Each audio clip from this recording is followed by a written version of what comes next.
Issu de la mouvance des fous de Jésus des années 60, un homme du nom de David Berg est devenu un prophète de l'Apocalypse.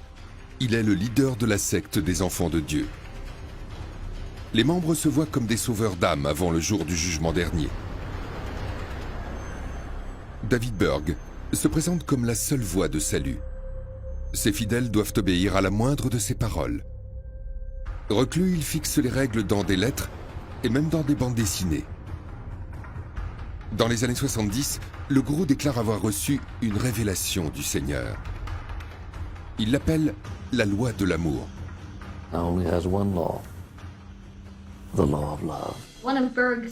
L'une des grandes révélations de Berg a été la loi de l'amour. En fait, elle lui a servi de prétexte pour faire tout ce qu'il voulait.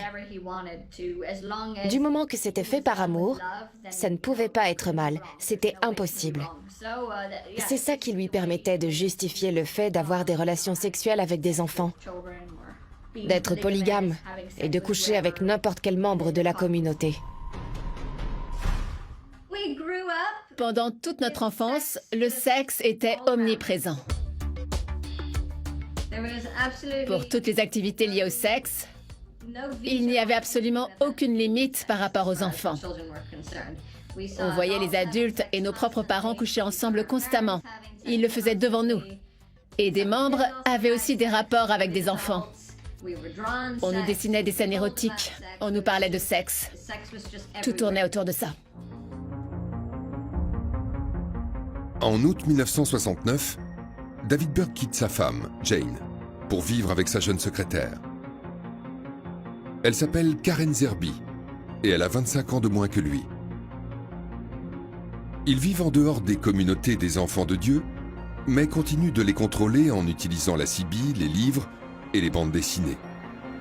L'une des publications de Berg s'intitule « La fille du ciel », dont le contenu est totalement inapproprié pour des jeunes gens. La fille du ciel est une série de publications qui était principalement destinée aux enfants et aux adolescents de la secte. Il s'agissait d'une bande dessinée qui mettait en scène une héroïne. C'est un personnage qui est devenu pour nous, les enfants, une super-héroïne et elle s'appelait la fille du ciel. En réalité, elle faisait simplement ce qu'on attendait de nous à la fin des temps, au moment du jugement dernier. Elle était persécutée. Elle était poursuivie par les soldats de l'Antéchrist et elle était confrontée à différents obstacles sur son chemin. À un moment, elle va être violée par un groupe de soldats et elle doit profiter de l'occasion pour les rallier au Christ. Elle leur offre volontiers son corps. Ils s'en remettaient à ses écrits et à ses petites bandes dessinées, qui disait en substance que l'amour était synonyme de rapport sexuel.